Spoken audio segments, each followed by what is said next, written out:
Ambos disponible en Podium Podcast y Spotify.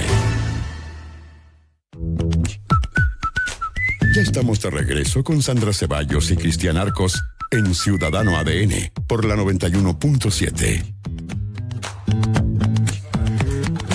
Sí, ya nos sacó la foto, o sea, por lo menos a mí el doctor. Porque en el Día de la Diabetes, que es una conmemoración que de alguna manera nos hace visibilizar uno de los problemas más grandes que tenemos en este país en torno a las enfermedades crónicas, teníamos que hacernos cargo porque efectivamente hay mucha población en Chile que padece esta enfermedad o la resistencia a la insulina, y mucho lo estamos viendo también en niños más pequeños cada vez. Y necesitamos aprender de esto, necesitamos hacernos cargo. Y yo le decía al doctor, tengo todos los antecedentes de la vida, así que soy población de riesgo y hay que hacerse cargo, como probablemente muchas de las personas que nos escuchan a esta hora. Por eso le damos las gracias y la bienvenida al doctor Gonzalo Godoy, parte del directorio de la Sociedad Chilena de Diabetología, que está con nosotros. Doctor, muchas gracias por estar acá. Gracias a ustedes por la invitación. Hola, buenos días. Buen día. Doctor, ¿por qué todavía mantenemos índices tan altos de diabetes en nuestro país? Bueno, básicamente por la causa que genera la diabetes, que son los malos hábitos en general, los malos hábitos de alimentación, la poca actividad física, el sobrepeso, la obesidad. Y eso tiene que ver con la mala alimentación de productos muy procesados, el sedentarismo, ¿un estilo de vida ya? El estilo de vida. De hecho, lo principal del manejo, lo fundamental es optimizar el estilo de vida. Y eso se refiere a alimentación saludable y actividad física regular y no fumar. Es como la tríada básica del manejo. Desgraciadamente, en la medida que hemos, entre comillas, evolucionado, tenemos acceso a comidas más procesadas, a comida más denominada chatarra, a comida más fácil, menos natural, y a mucho menos actividad física. Tenemos índices muy altos de sedentarismo en Chile.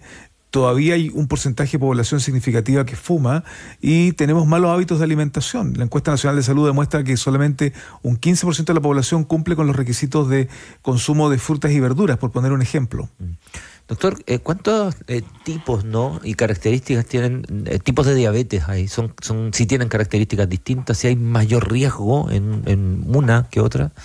En general, existen dos tipos principales de diabetes, hay varios más, pero los principales son la diabetes tipo 2 y la diabetes tipo 1. El 90% de la diabetes corresponde a diabetes tipo 2, que es una diabetes que se caracteriza por una resistencia a la insulina. O sea, en general hay producción de insulina, pero no suficiente para poder utilizar de manera adecuada la glucosa, por lo tanto aumentan los niveles de glucosa en la sangre. Y la resistencia a la insulina está muy relacionada con la vida sedentaria, los malos hábitos de alimentación y el fumar, por ejemplo. Lo único que no hago es no fumar. Doctor, pero además de este estilo de vida que obviamente ya tenemos que hacernos cargo de alguna manera, ¿nos hacemos cargo de la prevención? ¿Nos hacemos exámenes si estamos conscientes que tenemos, por ejemplo, antecedentes o que tenemos este estilo de vida dañino? ¿Vamos de manera oportuna a los doctores a hacer los exámenes y consultas?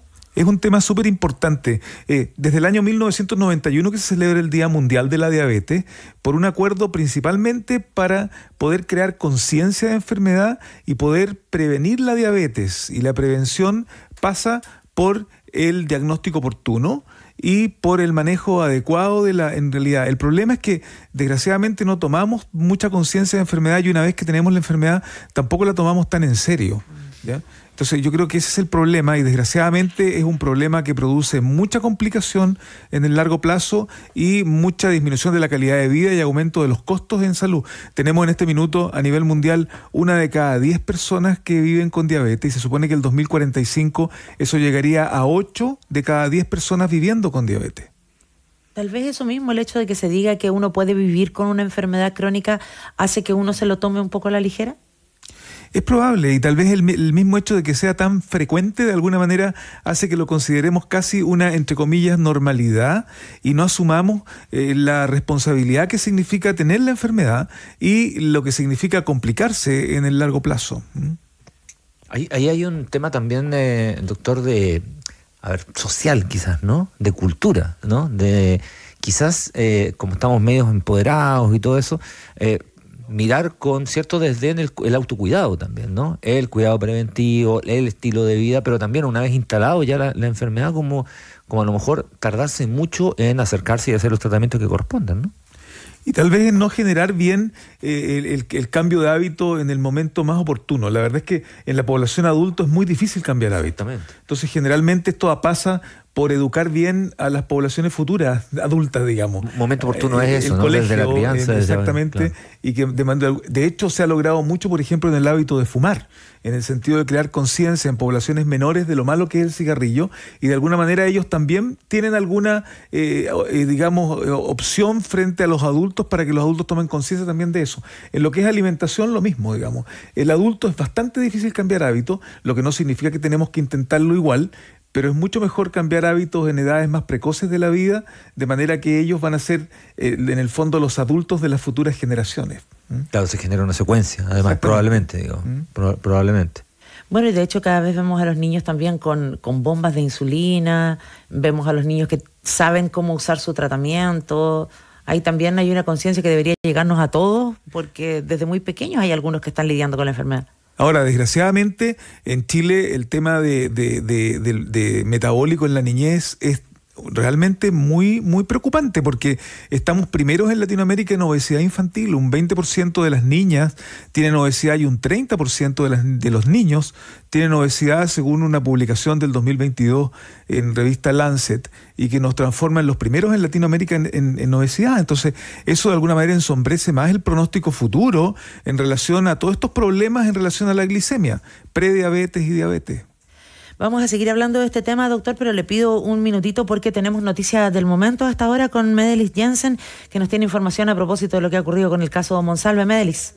Claro, Sandra, porque a esta hora está hablando el subsecretario del Interior, Luis Cordero, aquí en La Moneda para referirse sobre la detención del ex subsecretario Manuel Monsalve. Lo escuchamos. Que no solo en el caso de Manuel Monsalve, sino que cualquier persona que pudiera estar comprometido en hechos constitutivos de delito vinculado a este caso tiene que responder ante la justicia. Le hacen preguntas a esta hora al subsecretario Luis Cordero. Son solamente 3 preguntas, ya ha respondido 12. Pasemos a escuchar nuevamente las preguntas al subsecretario del Interior. Que no hay personas cercanas al ex subsecretario al interior de la subsecretaría del Interior. Y también si es que hay funcionarios que han declarado ante la Fiscalía, ya hemos conocido autoridades que han declarado, también quería saber. 2 cosas. Primero, respecto a la diligencia y la investigación, solo recordar que estas son reservadas. En segundo lugar, respecto de las responsabilidades en las que pudieron haber incurrido funcionarios de la Subsecretaría del Interior, son objeto de investigación en el contexto del sumario administrativo y que por las mismas razones la Subsecretaría del Interior ha solicitado que instruya la Contraloría. La detención realizada el día de hoy en manifestación de una clara señal de igualdad ante la ley. Solo recordar una expresión que tiene la Constitución que probablemente algunos podrán considerar trivial, pero que es necesario tenerla clara desde los orígenes de la República en Chile. En Chile no hay persona ni grupo privilegiado, y creo que la detención del día de hoy es una manifestación de ello. Sobre las declaraciones del padre de la víctima, simplemente mi comprensión sobre las inquietudes que él mantiene, yo lo único que puedo señalar es que el Estado está funcionando de modo tal de darle protección a la víctima y garantía de independencia e imparcialidad a la justicia.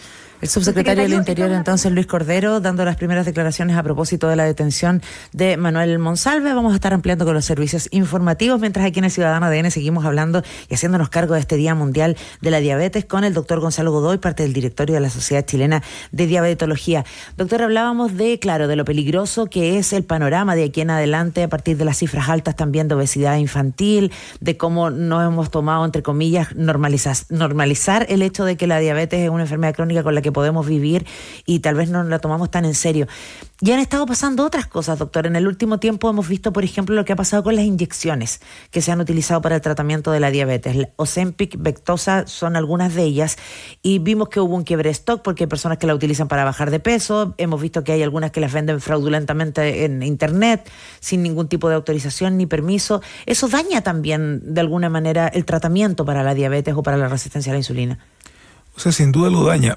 Yo estoy de acuerdo de que en todas estas enfermedades metabólicas es muy importante manejar el sobrepeso y obesidad, y en muchos de estos casos se necesitan usar medicamentos como el tipo Ozempic, pero así como el Ozempic tiene indicaciones, también no tiene indicaciones, y desgraciadamente en este minuto hay mucha gente que lo usa sin tener una clara indicación y de alguna manera priva de este excelente, digamos, fármaco a pacientes diabéticos que lo utilizan para tener un mejor control metabólico. En este minuto tenemos quiebre de stock de una de las presentaciones, básicamente yo creo en gran parte porque hay un mal uso y un uso muy generalizado del medicamento.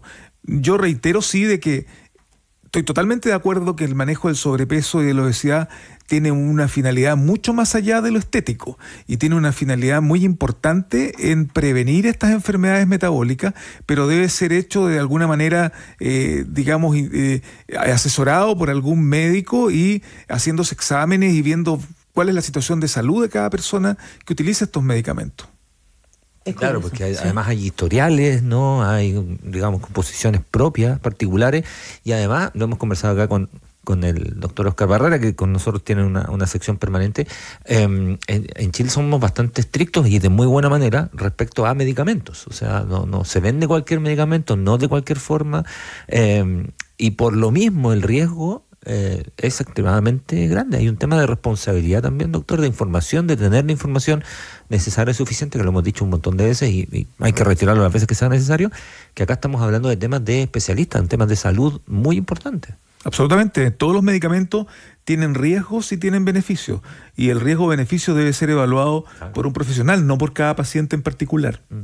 Sí, claro, porque además lo que a una le puede hacer bien, a otras personas le puede hacer de manera nefasta. Claro. Así es. Generar consecuencias nefastas. Ahora, los tratamientos que existen hoy día para la diabetes, doctor, siguen haciendo que esta se mantenga como una enfermedad crónica. No hay cura para la diabetes, ¿no? En este minuto no hay cura para la diabetes, pero sin embargo hay alguna evidencia que nosotros podríamos de alguna manera hacer remisión de la diabetes en algunos casos muy especiales, principalmente pacientes diabéticos tipo 2 de reciente diagnóstico, en los cuales hacemos una intervención intensiva y logramos bajar un 15% del peso corporal, por ejemplo. Hemos visto que esos pacientes pueden remitir su diabetes. El problema está en poder mantener esa baja del 15% del peso corporal en el tiempo. Más difícil que hacer bajar de peso a las personas es que mantengan esa baja de peso en el tiempo, pero sin embargo en este minuto no hay un remedio para la enfermedad propiamente tal, pero podríamos lograr una remisión en algún grupo de pacientes, principalmente aquellos en los cuales hay un peso excesivo, en el que la baja de un 10-15% podría de alguna manera mejorar el perfil metabólico. Doctor Godoy, uno piensa además en la diabetes como una enfermedad en escalada, que uno, si parte con resistencia a la insulina, prácticamente va a terminar siendo insulino dependiente casi, ¿no? Porque esto va a ir en aumento siempre. Eso no es así. O sea, hay una cierta escalada, pero obviamente que no es el 100% de la población. La población prediabética, por ejemplo, que tengan glicemia alterada en ayuna o intolerancia a la glucosa, progresa en un porcentaje de un 25% aproximadamente a diabetes. Ahora, si los pacientes tienen glicemia en ayuna alterada e intolerancia a la glucosa, pueden progresar hasta en un 50% a diabetes, pero no es el 100% de la población que progresa a diabetes.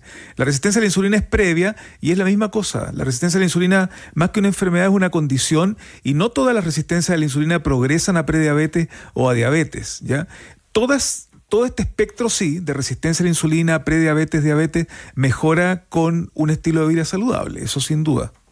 Y cuando hablamos de las personas que son insulinodependientes en el país, ¿no? Esas personas que se tienen que inyectar, esos ya son cuidados más extremos, ¿no? Porque usualmente hemos visto casos en que hay que empezar con la amputación de los dedos, por ejemplo, del pie, porque ya obviamente tienen problemas de golpes, de cicatrización. A ver, los dos tipos principales de diabetes son diabetes tipo 2 y diabetes tipo 1. Yo les explicaba que diabetes tipo 2 son pacientes que de alguna manera tienen cierta reserva de insulina, pero no es suficiente para un buen logro metabólico.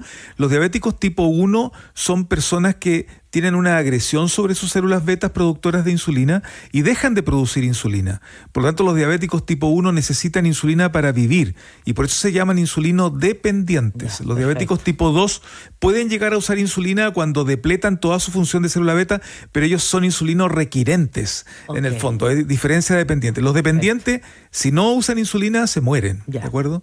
Ahora, obviamente ese tema tiene una gran importancia en el acceso a las terapias, ¿ya?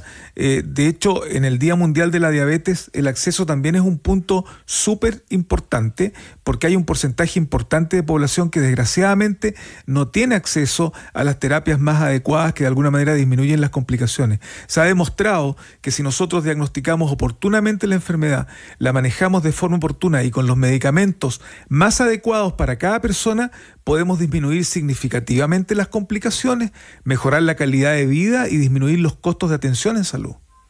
Ya, ahí entonces hay que recordar que las personas se pueden atender en un consultorio cuando tienen... Eso le iba a preguntar, el tema de las redes, ¿no? de atención, de la red pública, la política pública al respecto. En este minuto las políticas, hay una atención bien organizada, digamos. La gente tiene acceso a la salud, ¿de acuerdo? Tal vez lo que estamos luchando nosotros en este minuto como sociedad de diabetología es tener acceso a las mejores opciones de salud. En este minuto hay medicamentos que han demostrado que no solamente bajan el azúcar, sino que también mejoran las complicaciones, disminuyen el riesgo cardiovascular, mejoran el pronóstico renal, mejoran la sobrevida de los pacientes y en el largo plazo también van a significar un ahorro en la parte económica. Estamos tratando nosotros de crear conciencia que ese tipo de medicamentos deben ingresar a las canastas de manera de que las personas tengan un mejor acceso a medicamentos de mejor calidad. El acceso es un tema tremendamente importante en salud. Doctor Godoy, y ahí entonces, ¿cuál sería la recomendación para las personas? ¿Desde cierta edad hay que pensar hacerse los exámenes preventivos para todos por igual? Si yo tengo antecedentes, ¿tengo que partir antes? ¿Cuál es la recomendación? Hay una parte en la enfermedad que es la etnia y la genética y desgraciadamente en Latinoamérica tenemos una alta prevalencia de diabetes y todos los que vivimos en Latinoamérica, aunque tengamos genes de otras partes, tenemos una alta posibilidad de ser diabéticos. Sobre los 45 años es obligatorio siempre investigar la posibilidad de que tengamos algún problema con la glicemia. Y bajo 45 años si somos personas de muy alto riesgo. Por ejemplo, si tenemos familiares directos con diabetes, si tenemos sobrepeso, obesidad, si tenemos triglicéridos altos, si tenemos muy malos hábitos de alimentación o tenemos hipertensión arterial o otros factores de riesgo cardiovascular, es importante incluso antes de los 45 empezar a investigar en la posibilidad que la glicemia está alterada y tomar una conducta muy precoz, porque desgraciadamente esto tiene un mayor beneficio si actuamos tempranamente en la disglicemia, en la alteración de la glucosa. ¿Y eso implica exámenes de laboratorio, doctor? ¿O la gente que nos está escuchando piensa, pero si me pincho el dedito y me hago eso con la maquinita, ¿estoy listo? Si uno se pincha el dedito puede tener una idea de lo que está pasando, pero el diagnóstico es de una glicemia venosa en un laboratorio. Es un examen muy simple y muy barato por lo demás. ¿Ya? Y así se hace el screening, con una glicemia en ayunas. ¿Y cuál es la diferencia con ese otro que hay que tomarse esa cosa, guacala?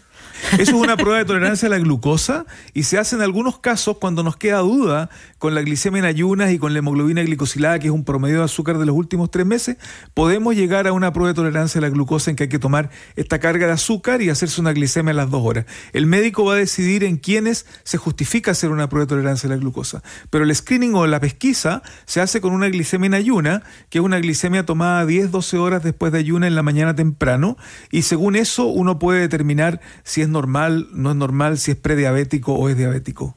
¿Ya ese rango sigue siendo más o menos bajo los 100? Exactamente, hasta 99 está considerado normal, hasta 125 es prediabetes y 126 o más es considerado diabetes. ¿Viste? No, sí, yo sé mucho de diabetes. Sí, es que uno queda preocupado por el tema además genético, ¿no? El tema de nuestros padres, madres, exacto, familiares, ¿no? Sí. Que tienen, digamos... Padres, hermanos. Sí, claro, pues, estamos rodeados. Sí, estamos rodeados. Y claro, por lo que usted dice, doctor, ¿qué pasa si uno efectivamente no tiene mayores es para una tarea. No tiene mayores síntomas, se cuida bastante, tiene justo por sobre los 45. A los 45 años ya debe partir la pesquisa. Hay que empezar a pesquisar. Si a los 45 años la pesquisa es negativa, debe repetirse la pesquisa cada 3 años o anualmente si hay algunos factores de riesgo. Y somos latinoamericanos, así que tenemos factores de riesgo. Eso es muy importante, hay un factor de riesgo. Deberíamos después de los 45 anualmente saber cómo está nuestra glicemia. Y además, doctor, suele darse que la diabetes se presenta con otras enfermedades crónicas. Claro. Sí, la diabetes de alguna manera se acompaña de otros factores de riesgo cardiovascular, desgraciadamente. Se acompaña con mucha frecuencia de alteraciones en el perfil de colesterol.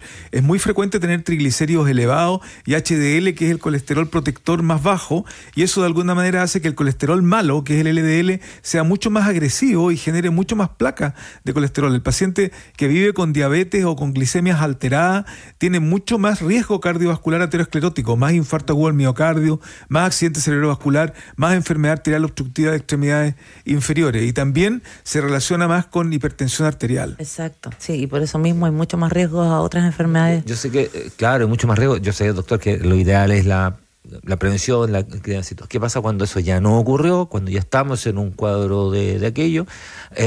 Respecto a las formas de tratamiento, son demasiado complicadas cuando, insisto, esto ya no pasó, cuando ya es mucho más difícil cambiar los hábitos, pero hay que intervenir, obviamente, ¿no? Lo primero y lo básico es crear conciencia de enfermedad.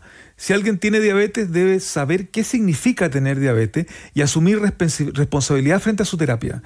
Está demostrado que si yo manejo enérgicamente no solamente mi glicemia, sino que todos los factores de riesgo cardiovascular de forma precoz, yo disminuyo significativamente, hasta en más de un 40%, la aparición de complicaciones en el largo plazo. Muchísimo. Pero si yo no hago este enfrentamiento responsable de la enfermedad, tengo mucha chance de poder complicarme y con complicaciones que son muy graves en el largo plazo.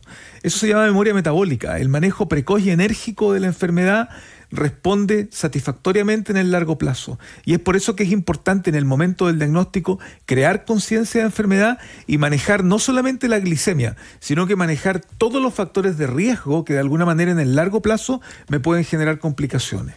Doctor, y transparentemos un poco la situación, porque aquí, como usted lo decía, la gente que padece diabetes de pronto normaliza la situación y el entorno también. Y muchas veces como, ¿qué te va a hacer comerte un pastelito de vez en cuando? Y al día siguiente, pero si es una galletita nomás, y 3 horas después, un poquito de mermelada. Lo hemos visto. Conciencia de enfermedad, lo que decía usted, ¿no? Exactamente. Yo siempre comento en una oportunidad en un congreso americano de diabetes, le hacían preguntas a la gente de a qué le temía más y presentaban una serie de cánceres, ponían la mordida de tiburón y ponían la diabetes. Y aunque ustedes no lo crean, la gente le tenía más miedo a la mordida de tiburón que a la diabetes. Y mordidas de tiburón casi no hay. En cambio, diabetes estamos hablando de 1 de cada 10 adultos. O sea, claramente la gente no tiene conciencia de la gravedad que significa tener esta enfermedad si es que uno no la maneja en forma adecuada. Doctor, mire, a propósito de lo que hablábamos recién de las inyecciones estas que se ponen para prevenir la diabetes, pero que muchas personas la están usando para bajar de peso, dice si efectivamente puede tener complicaciones para las personas que son sanas, porque hemos escuchado casos de gente que ha terminado internada por ponerse estas inyecciones cuando no tienen ni una patología y solo quieren bajar de peso. Como yo les decía, todas las medicaciones, todos los medicamentos tienen efectos adversos, sin excepción. Y esto no es la excepción. Este medicamento tiene efectos adversos y cuando no está bien indicado o está indicado en algunos pacientes que tienen algunas comorbilidades o algunas situaciones especiales, puede llevar a complicaciones. Por lo tanto, el tomar una medicación debe significar una responsabilidad compartida con la persona que indique la medicación. ¿Se dan cuadros de, digamos, productos seguramente de mala alimentación y hábitos en gente muy joven o incluso en niños? Problemas de... Que vaya uno, digamos, va derecho a la diabetes, ¿no? Bueno, está demostrado que las personas que tienen índices altísimos siendo muy jóvenes o hasta niños. Este 20% de obesidad infantil en niñas y 30% en niños que tenemos en este minuto, tenemos claro que son potencialmente... Una bandera roja. Absolutamente. Evidente. La grasa visceral, que es la grasa de circunferencia de cintura, la grasa abdominal, libera una serie de sustancias inflamatorias que son capaces de generar diabetes, hipertensión, fenómenos ateroscleróticos, etcétera, y ha aumentado la incidencia de prediabetes, de resistencia a la insulina, de diabetes en población infantil, por lo mismo. O sea, tenemos que tener responsabilidad de lo que significa un estilo de vida saludable. Y en ese estilo de vida saludable, doctor, para ir cerrando, ¿qué recomendaciones debiéramos tener en la alimentación, en términos generales, para evitar excedernos con el tema de la glucosa? En general, en relación a la alimentación, la mejor dieta que se conoce es la dieta mediterránea, en general, que es lo que se recomienda, y tratar de evitar uno de los venenos del siglo XX-XXI, que es el azúcar. ¿Ya? El azúcar refinada, la verdad es que es mala, y tan malo como comerse una hamburguesa rica en grasa saturada es tomarse estas bebidas que tienen gran cantidad de azúcar, las bebidas de fantasía. Hacer una vida mucho más natural, consumir más frutas y verduras. Nosotros somos malos consumidores de fruta y verdura.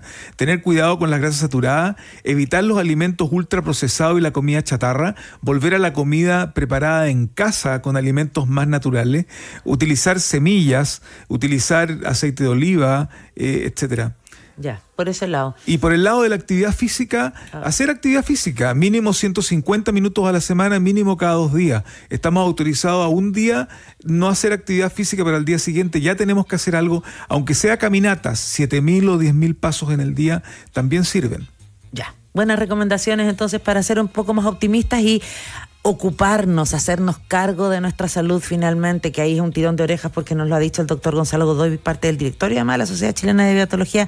No prevenimos una enfermedad que está tan presente en nuestra sociedad. Doctor, muchísimas gracias por venir. Muchas gracias a ustedes por la invitación, porque es fundamental crear conciencia de la importancia de la enfermedad para mejorar la calidad de vida de todas las personas que viven con diabetes. Y se puede. Y se puede. Muchas gracias.